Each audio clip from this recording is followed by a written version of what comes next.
Olá pessoal, estamos retomando o nosso cronograma normal de postagens do Treino em Foco nesta semana, após 2 semanas aí de semanas temáticas sobre temas específicos do Treino em Foco. E hoje nós temos a fisiologia do treino então como tema a supercompensação. Temos aqui hoje como tema a supercompensação. É um fenômeno biológico que explica as modificações fisiológicas crônicas de aprimoramento da condição física. Muito bem, como funciona isso? E como nós vamos explicar. Quando nós aprimoramos a nossa condição física, nós melhoramos, por exemplo, o índice de VO2, nós melhoramos a nossa capacidade de flexibilidade, nós podemos melhorar a nossa capacidade de força, o nosso nível de hipertrofia, nós podemos melhorar a nossa velocidade, ou seja, existem diversas qualidades físicas e diversos quesitos fisiológicos que devem ser aprimorados ao longo de um programa de treinamento, isso em função do tempo. Então, 2, 3, 4, 5 meses de treinamento adequadamente dosado, as cargas de treino, tendem a gerar melhoras na repercussão fisiológica do organismo. E a fisiologia do treino de hoje, nós vamos abordar justamente um fenômeno, como está aqui o nome fenômeno da supercompensação, que permite, que explica até certo ponto esses ganhos em melhoras de condição física em diferentes qualidades físicas. Como está colocado aqui, é um fenômeno biológico, e ele ocorre com condições crônicas de treinamento, ou seja, o treinamento deve persistir por um determinado período de tempo para que se possa ocorrer esse fenômeno da supercompensação e aí sim levar o indivíduo a ganhos fisiológicos de aprimoramento, como está sendo colocado aqui, da condição física. Seja essa condição física focada em força, seja essa condição física focada em flexibilidade, em hipertrofia muscular, em resistência aeróbia, sucessivamente. Independente da qualidade física, o fenômeno da supercompensação estará ocorrendo. Muito bem, como é que nós vamos entender esse fenômeno da supercompensação?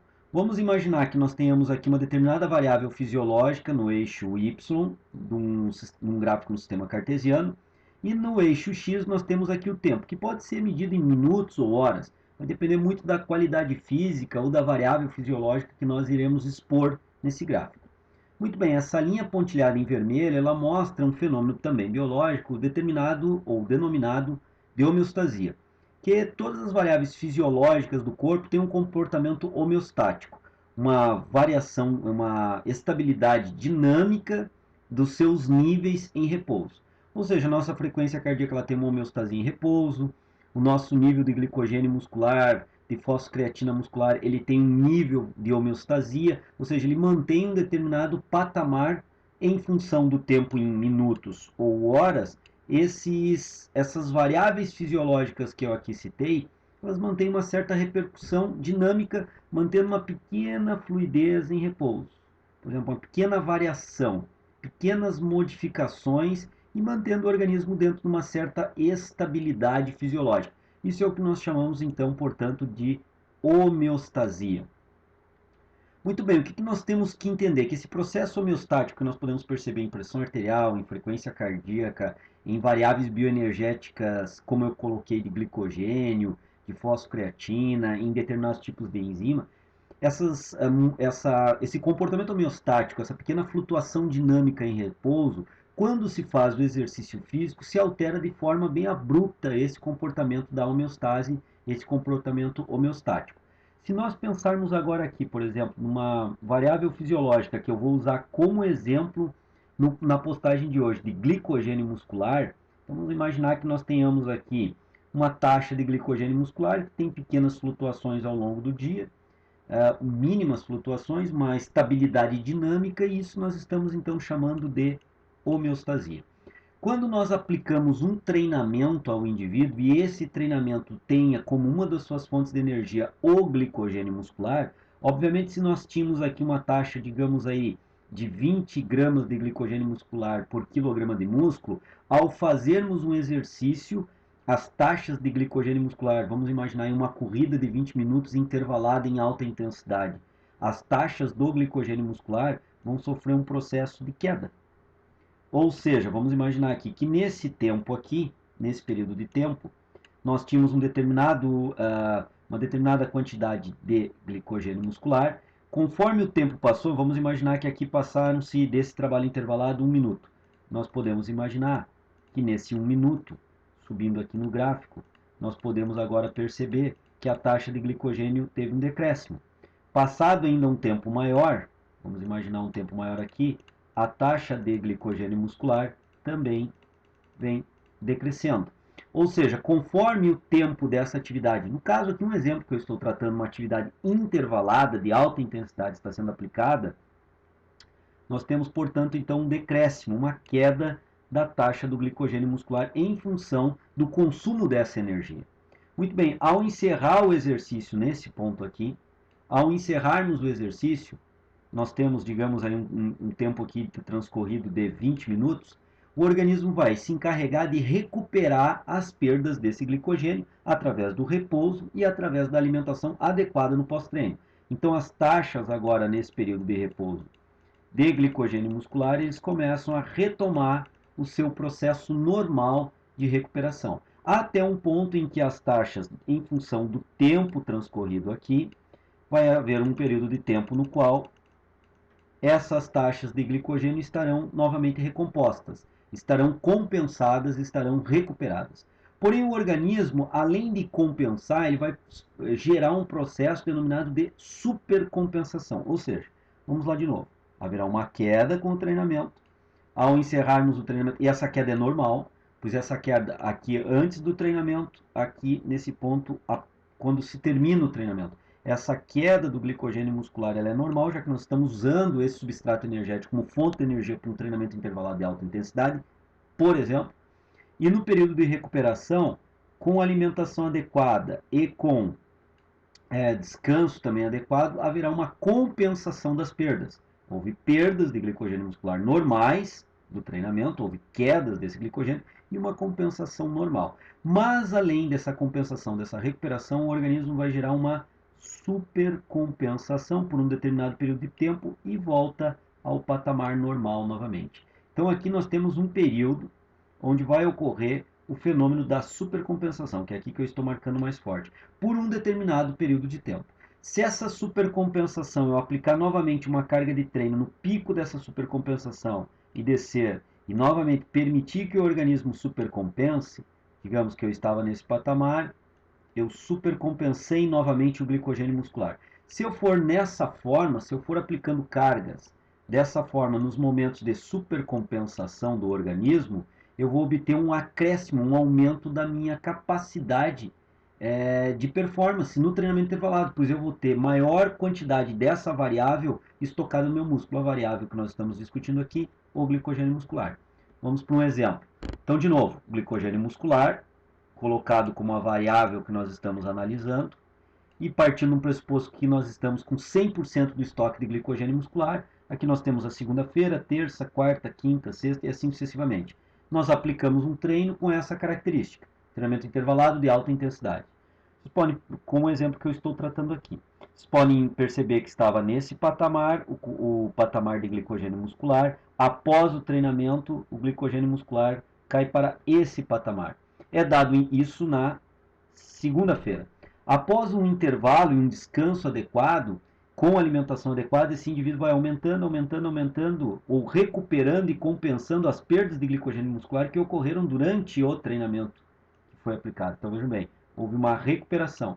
Entretanto, essa recuperação não foi total. Ainda houve um pequeno déficit para se recuperar completamente esse glicogênio muscular. E uma nova carga de treinamento agora na terça-feira foi aplicada. Mais uma vez, essa carga de treinamento levou a um desgaste de glicogênio muscular. Se a carga de treinamento tiver a mesma característica, a mesma intensidade e volume, o que foi consumido aqui de glicogênio, mais ou menos o mesmo consumo de glicogênio nós teremos aqui. Mas como nós iniciamos com um déficit, nós iremos agora terminar o treino intervalado de terça-feira com um desgaste ainda maior do que segunda-feira em termos de consumo de glicogênio. Mais uma vez, o indivíduo vai para o seu descanso, a sua alimentação e ele vai recuperando. Quarta-feira, mais uma vez, será aplicado um treino intervalado. Vocês podem perceber aqui que, mais uma vez, se manteve um déficit, na verdade, se aumentou o déficit de glicogênio muscular em função de 24 horas não ser totalmente suficiente para a recuperação total, a compensação total do glicogênio muscular. Isso já tinha ocorrido de segunda-feira para terça e também está ocorrendo de terça-feira para quarta-feira.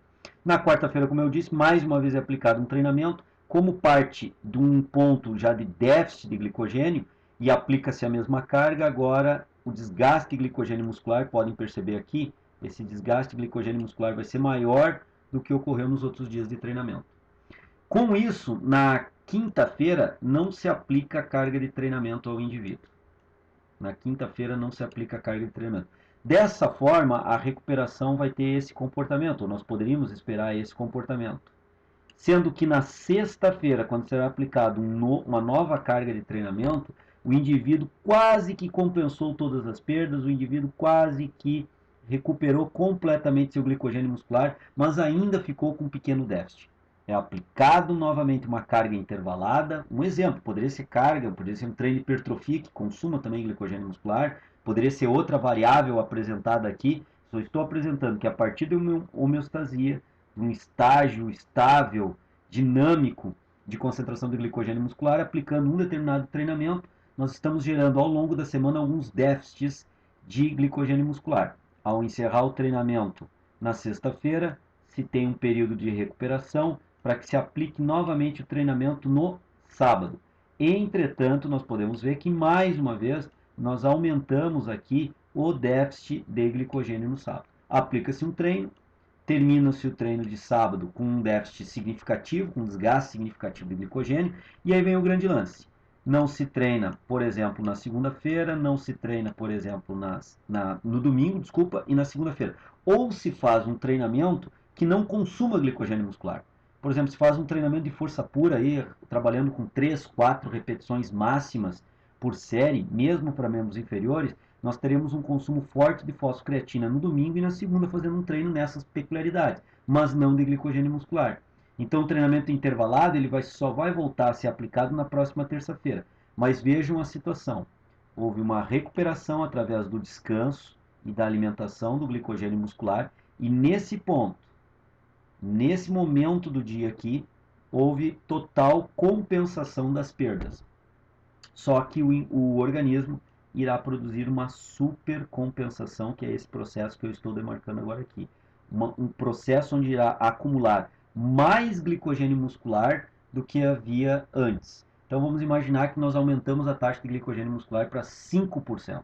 Então nós podemos ver que nós aplicamos carga, recuperação, essa recuperação pensando em descanso, sono e alimentação, e num determinado momento nós demos um período de tempo adequado para que houvesse esse fenômeno da supercompensação. Com isso, quando nós iniciarmos novas cargas de treinamento, nós vamos iniciar agora num patamar bem maior, 5% a mais de estoque de glicogênio do que quando nós iniciamos na primeira semana de treinamento. Se ocorrer os mesmos fatores que eu descrevi agora para vocês durante a outra semana, nós podemos perceber que nesse momento nós recuperamos o que havíamos tido no começo do treinamento. Se pensarmos nesse ponto aqui, trouxermos uma linha até esse ponto, nesse outro dia nós tivemos a compensação das perdas e a partir desse momento à frente nós tivemos um processo de supercompensação mais uma vez ocorrendo. Então veja bem, a supercompensação não precisa ocorrer logo de um treino para o outro. Ela pode ocorrer, por exemplo, se nós pensarmos aqui num microciclo de treinamento de 2 semanas ou um microciclo de treinamento de 1 semana, essa supercompensação está ocorrendo dentro de um microciclo. Nós estamos esperando uma supercompensação nesse ponto e outra supercompensação nesse ponto.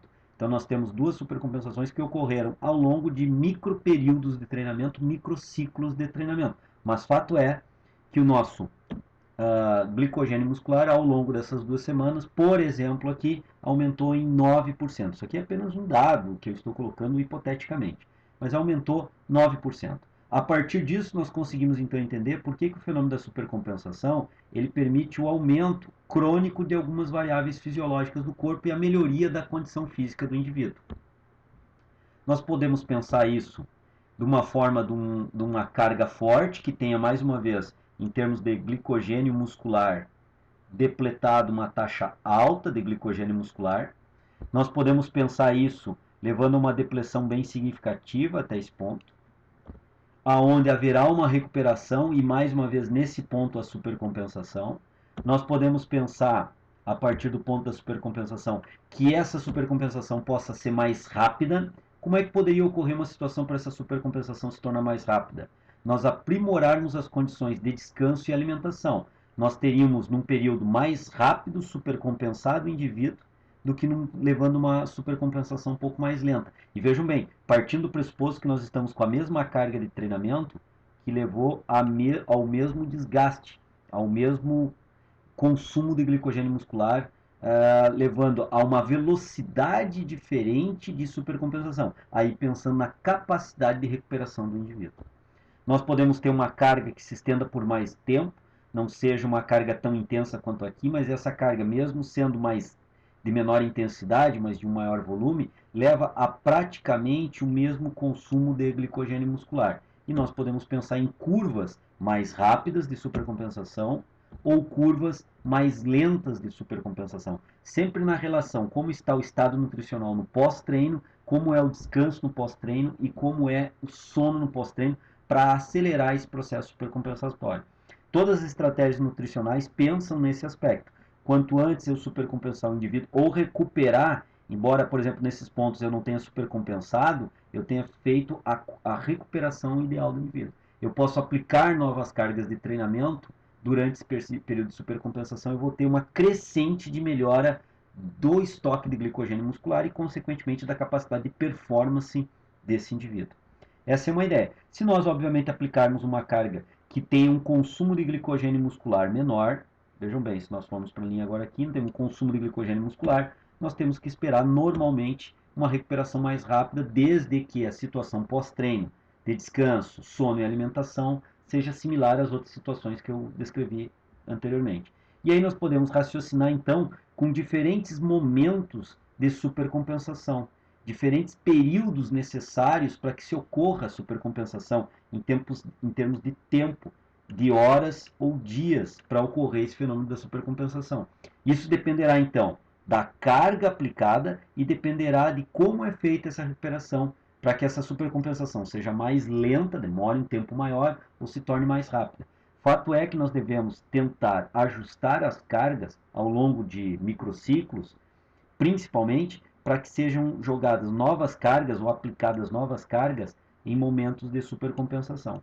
Pensar os microciclos de treino dessa forma, ou pensar as aplicações de 3, 4 treinamentos semanais numa determinada variável física, para que nós possamos, ao longo do tempo, podermos aplicar essas cargas utilizando momentos de supercompensação, para termos sempre crescentes no nível de condição física.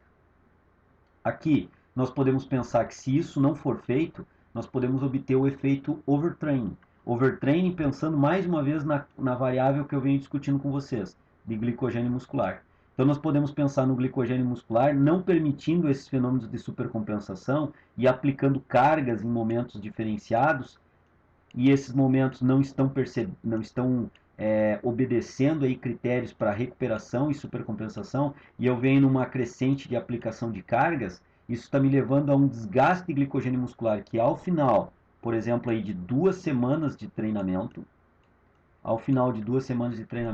eu tenha um desgaste significativo de glicogênio muscular. Vejam bem, o glicogênio muscular estava nesse estoque, eu caio para o glicogênio muscular para esse patamar. Disso eu posso entrar num processo de overtraining, aonde a capacidade de treinamento do indivíduo, ao invés de melhorar, terá pioras, terá depletado a sua capacidade de treinamento, terá corroído a sua capacidade de treinamento, ao invés de ser melhorada. E aí nós teremos que partir para outras estratégias para tentar reverter esse processo de overtraining que ocorreu. Então vejam bem, não é aumento de carga contínuo.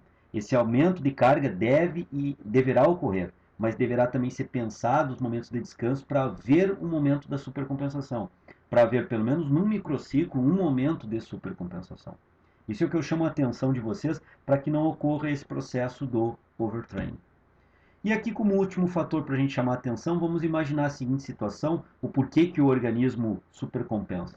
Vamos imaginar que um indivíduo tem estocado, num primeiro momento, 10 gramas de glicogênio por quilograma de músculo. Isso é o 100% que ele tem estocado, e a partir desse momento nós aplicamos uma carga intervalada de treinamento, e vamos imaginar que essa carga intervalada de treinamento desgastou 5 gramas por sempre quilograma de músculo. Então, havendo esse desgaste de glicogênio muscular a partir de uma determinada carga de treino. Vamos imaginar um treino intervalado de alta intensidade mais uma vez para seguir na mesma lógica. Nós temos aqui, na verdade, então um desgaste de 50% do glicogênio muscular estocado. O que caracteriza como um desgaste de 50% do glicogênio muscular estocado como uma carga de treinamento extremamente elevada.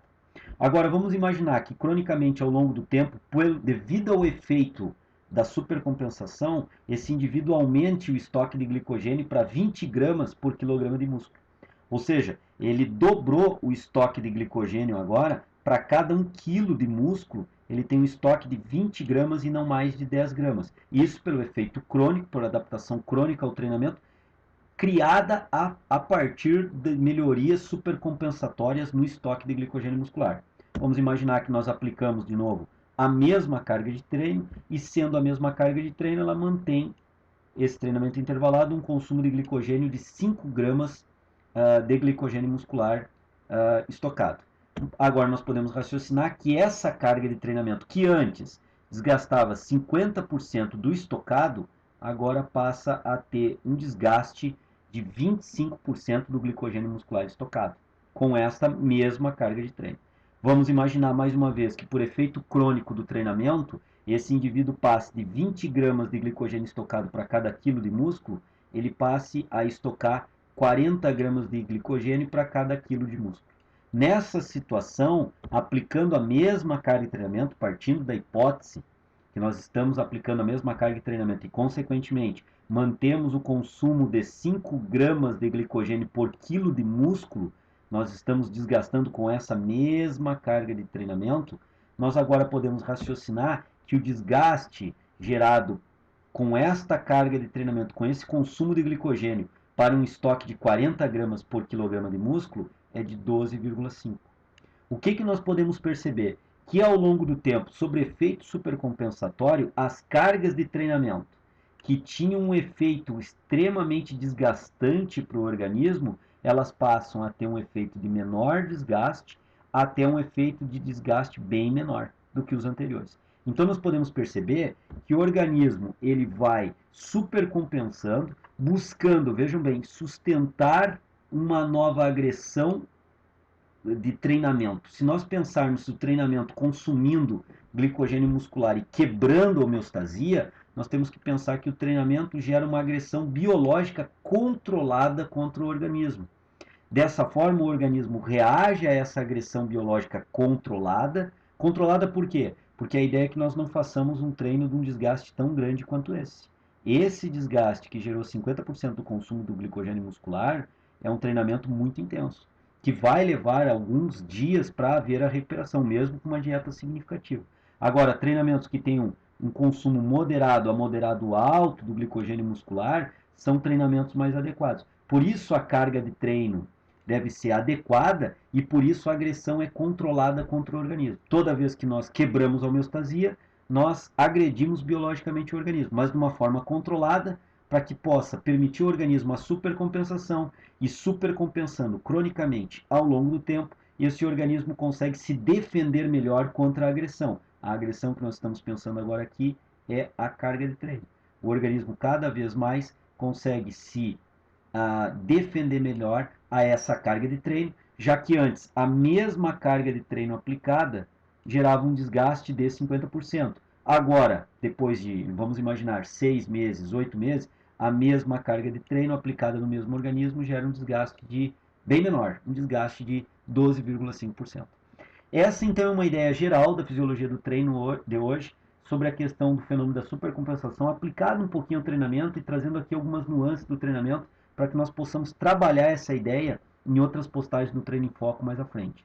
Espero que vocês tenham gostado. Aguardo vocês na próxima segunda-feira na Fisiologia do Treino. Lembrando que essa semana nós estamos retomando a nossa programação normal em termos de cronograma de postagem no Treino em Foco. Grande abraço, pessoal. Até amanhã e até na próxima segunda-feira também, num próximo Fisiologia do Treino. Um abraço a todos. Nós nascemos com constituições fisiológicas distintas de fibras musculares. O que eu quero dizer com isso? O indivíduo pode ter uma alta participação de fibras brancas, que respondem bem ao processo de hipertrofia na musculatura de peitoral maior, por exemplo, e ter uma baixa constituição dessas fibras brancas na musculatura de tríceps braquial.